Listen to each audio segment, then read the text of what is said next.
After a year of speculation regarding the future of Donington Park, I am delighted to say that it's back where it belongs on our calendar. And it's the setting for our final round of the championship. Welcome to Thundersport GB.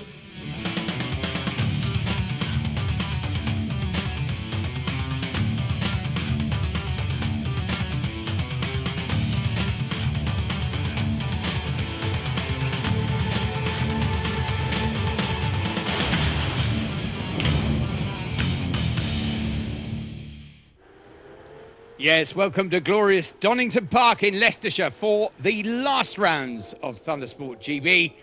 Steve and I will be with you to take you right through the action here on an absolutely brilliant day. I have to say, God must be smiling up there today, because yesterday's weather was absolutely atrocious.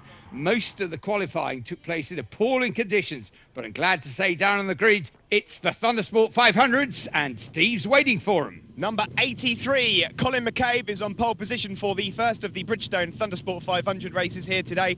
It's really an interesting race this weekend because the champion, Mark Evans, is not racing, so all the points are up for grabs. We're still waiting on second position to come on the grid, but we've got Daryl Harrison and Jim Lovell also on the grid. Keep an eye out for Sam Cox as well, who's currently running in second overall.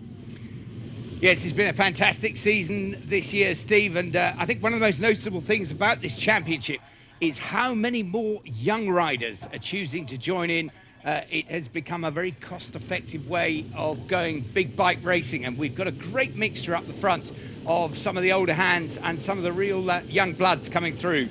Yeah, we've got three teenagers on the front row. Number 54 there, Sam Cox, Daryl Harrison, number 5, and Jim Lovell just on the front row there. And as they go through it, it's going to be Jim Lovell, number 97, is it, that gets the whole shot? Or look out for Colin McCabe. It is going to be Lovell from Colin McCabe, and Wayne Bridges got off to a good start there as well, number 7. Yeah, this first corner at Donington, a very daunting first one indeed, and several and many and various the lines into and out of there, but look at them down through crater curves, running down towards the old hairpin.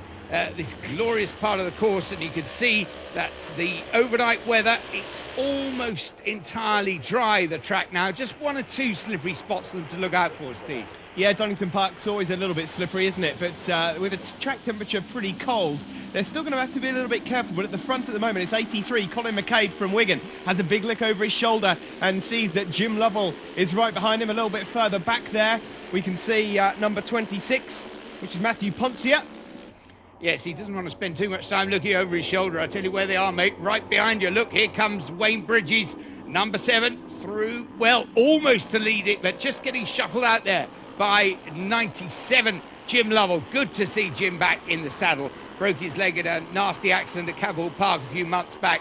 It's just great to have him back on board. A little too late for him to do anything about a decent finish in the championship, but fantastic to see him back here and competitive. Lovell, Bridges and McCabe, the first 3 through Redgate. Yeah, there we see number 5, Daryl Harrison, one of the other teenagers that started on the front row. He's just behind Paul Daly there, which is, of course, he's the uncle of Josh Daly. And then they're just behind Chris Kingham, who's still fighting to try and get second place in the championship, from Sam Cox, number 54, who's just going through this picture there.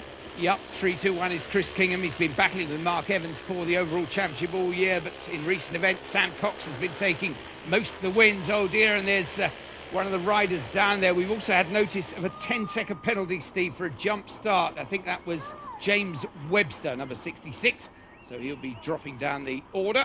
Yeah, meanwhile at the front here, Jim Lovell just leads from number 7, Wayne Bridges and Colin McCabe. Then is he going to have a look? Number 83 up the inside of Wayne Bridges. No, the door's been closed. And Sam Cox there in 4th place, just going over the damp patches into the newly designed chicane at Goddard's. He looks like he's ready to pick up any pieces of any possible spills out ahead. Yep, Sam Cox trying to line him up, but look at this. Wayne Bridges beautifully into line for Redgate. It's a long right-hander, this, and it's at almost a 2-element corner. That's the first part. Then they've got to get themselves set up for this incredible plunge down through Hollywood and into the Craner curves.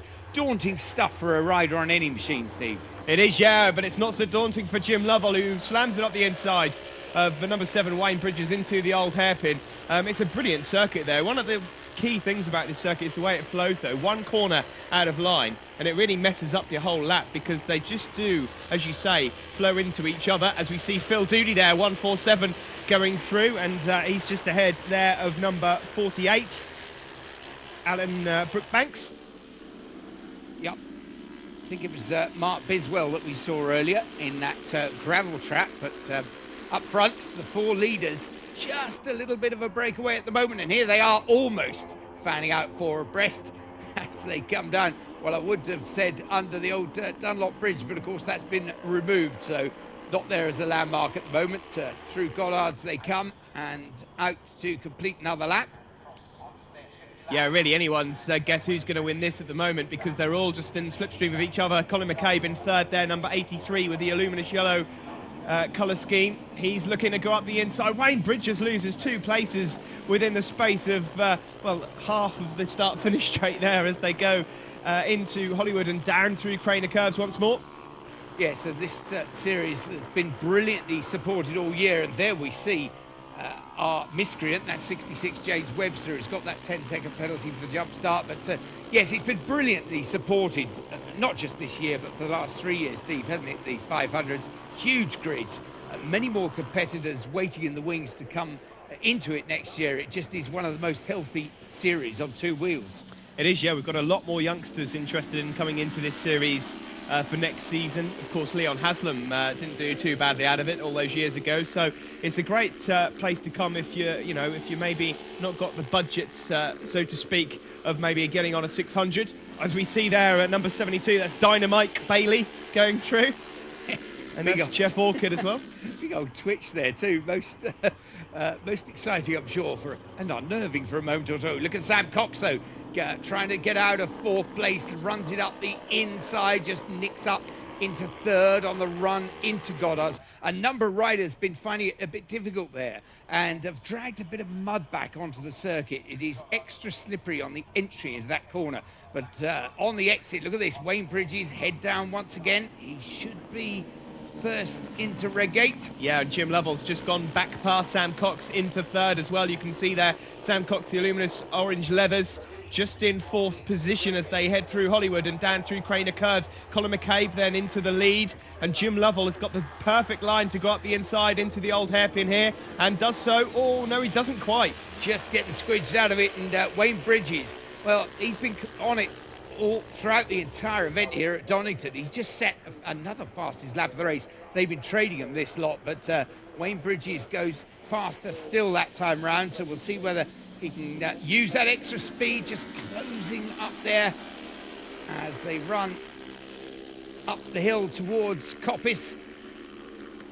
Yeah, there's Dynamite Bailey again, number 72, going through. He's new to the series this year. Oh, and he just had to lift his knee up there as it almost took a clobber. Jeff Orchard there, number 62, as well going through. There's Nick Clift as well in there. Nick Clift is one of our taller ex-super teens that's decided to make the switch over, so another youngster coming in. Wayne Bridges, though, does make it count this time, just eases through into the lead ahead of Colin McCabe. McCabe comes straight back at him. Oh, it's going to be a race to the line here. Well, there they go. And it's just going to be Wayne Bridges. Wayne gets the verdict there by 40 thousandths of a second. He just nicks it. A great win for Wayne Bridges from Colin McCabe, and Sam Cox in the end getting up there to finish just ahead of Jim Lovell. So brilliant stuff from the 4 of them throughout. They were followed home by 3-2-1 Chris Kingham and number 5 Daryl Harrison. Well, that's advantage Sam Cox for finishing second in the championship overall. Wayne Bridges, Colin McCabe and Sam Cox on the podium. Winner of the Bridgestone Thundersport 500 race, Wayne Bridges. Wayne, it's always great to have you in these races, and you must have had some fun out there. It was a close one. Yeah, very close. I thought I'd blowed it on the last lap. I took a break really late into the last chicane, and I thought I'd scrubbed off too much speed, but I just managed to hold it in the end, so yeah, really happy. Anyone to thank at all? It's been a long season. I know you've not been to every round, but every time you come, you're always very competitive. Yeah, I'd like to thank my dad and his company, JTech Instruments, for getting me here. Without him, I wouldn't be here. My girlfriend Zoe for marshalling, and all the other marshals, because without them, none of us would be here, so thanks to them, yeah.